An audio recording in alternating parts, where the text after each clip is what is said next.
자, 이스라엘의 이란 전격 공격 내용만 빠르게 살펴보겠습니다. 이스라엘이 전격적으로 이란을 대대적 공습을 했습니다. 폭탄 300개, 전투기 200여 대가 동원된 이번 작전으로 이란의 주요 군부 지휘자 10여 명이 사망했습니다. 투톱이 모두 사망했다는 그런 보도 있습니다. 굉장히 고위급 지도자, 총사령관, 참모총장 이런 사람들이 죽었는데요. 이번 이스라엘 공격은 이란의 핵 능력을 무력화하는 데 그 뜻이 있기 때문에 이 원자력을 연구하는 다수의 박사들이 또 사망을 했고, 이번 폭격은 이스라엘이 이란의 핵시설을 타격한 첫 번째 사례입니다. 이전까지는 직접 핵시설을 타격한 적은 없었는데 이번에는 아예 핵시설을 타격하는 것을 목표로 했고, 굉장히 대대적인 공격이었던 것이, 이 지도 보시면 아시겠지만 이란의 굉장히 많은 부분을 한꺼번에 타격을 했다, 이렇게 볼 수가 있습니다. 당연히 이란 입장에서 보복 선언을 안 할 수 없겠죠.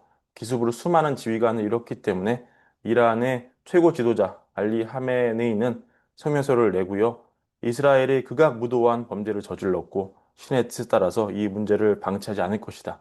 지휘관과 과학자 여러 명이 순직했고 후임자들이 임무를 이어갈 것이다. 시온주의 정권 혹독한 대가 치를 것이고, 시온주의 정권 굉장히 이스라엘 쓰고 고통스러운 운명에 직면할 거다, 이렇게 엄포를 놨습니다. 다만 이 성명서를 보면은 몇 가지 좀 특이점이 있는데요.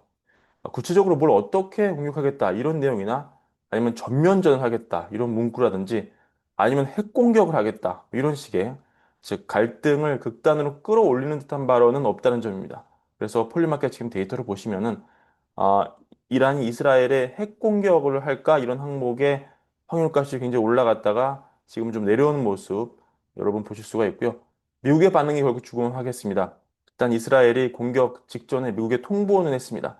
하지만 미국이 이거를 지지한다거나 아니면 뭐 밀어준다, 우리가 승인했다 이런 식의 발언은 찾아볼 수 없고, 다만 트럼프의 원론적인 발언은 사실 이번에 미국이 이란과 핵 협상이 한창 진행 중에 있었죠.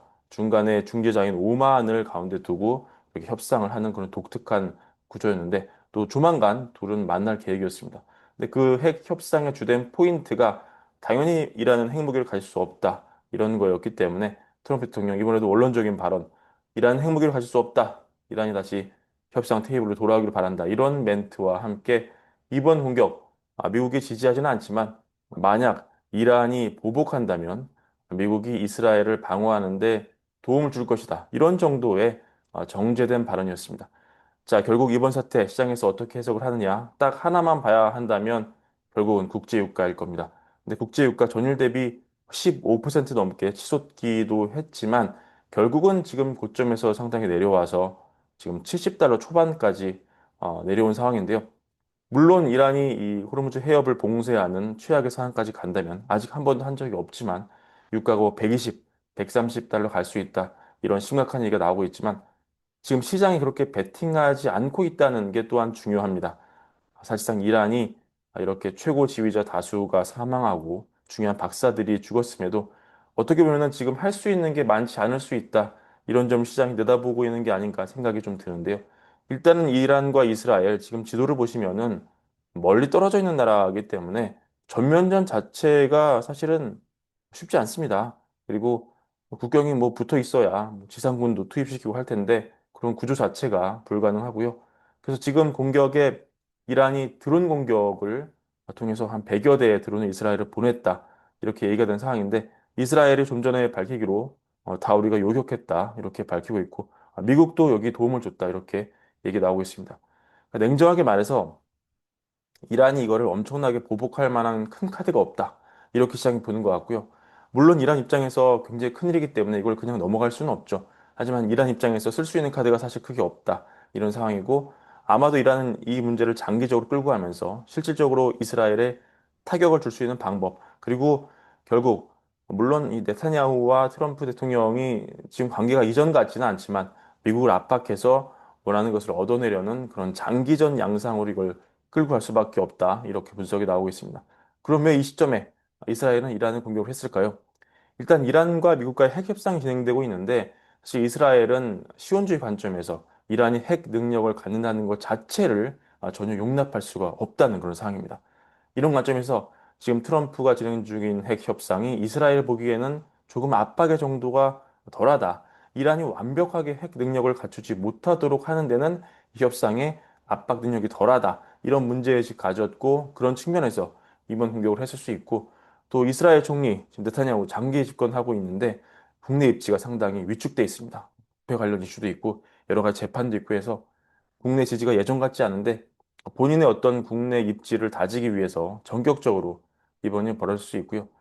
트럼프가 이번 공격 당연히 원하지 않았을 것이지만 사실 트럼프는 지금 이민 관련 시위, 서부 시위도 그렇고 여러 가지 지금 벌인 일이 많아서 이스라엘을 신경 쓸 여력이 사실 없습니다. 하지만 공격 직전에 이스라엘이 이란을 공격할 수도 있다. 이런 발언을 트럼프가 한 적도 있고 여러모로 징후는 충분히 읽은 것 같습니다. 이거를 이스라엘이 아마도 암묵적 묵인으로 보고 공격 감행했을 가능성이 나오고 있습니다. 그리고 이스라엘이 예전에 이 헤즈볼라 삐삐 이용한 대규모 암살 기억나시죠? 이런 것도 있었죠.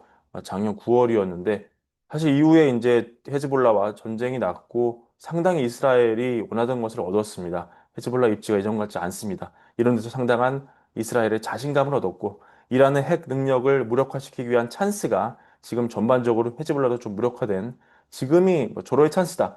이렇게 봤을 수도 있습니다. 일단 다시 한번 이 금융시장 반응을 좀 보여드리면은 아까 유가 보여드렸지만 굉장히 많이 올라갔던 빅스 지수 캡처한 시간 기준으로는 좀 내려오는 모습. 그리고 S&P 500 선물도 상당히 지금 떨어졌다가 조금 만회하는 모습 이렇게 보이고 있고요. 이런 점 참고하셔서 너무 이렇게 공포스러운 반응은 가지실 필요가 없을 것 같고 하지만 물론 이거 굉장히 큰일이기 때문에 여파는 지켜봐야 됩니다. 여전히 이 투자 관점에서는 유가 관건인데요. 유가가 최악의 경우 정말 뭐 호르몬 해협이 봉쇄돼서 120, 130달러 올라가면은 CPI가 5% 나올 수 있다 이런 분석도 JP 모건이 내놓고 있습니다. 지금 물가 하락을 원하는 이 트럼프 입장에서 이거는 최악의 시나리오고 사실 그동안 물가를 하향 안정화시킨 게 에너지 가격이 안정화였거든요. 그래서 트럼프는 유가의 상승만큼은 어떻게든 막으려 할 겁니다. 따라서 앞으로 전반적인 증시 상황, 국제 유가를 기준으로 살펴보시면 좋을 것 같습니다. 자세한 소식은 저희 월가을부가 또 팔로우업해서 전해드리겠습니다. 오늘 영상 이것으로 마무리하고요. 월가을부 구독과 좋아요, 많은 사랑도 함께 부탁드립니다. 감사합니다.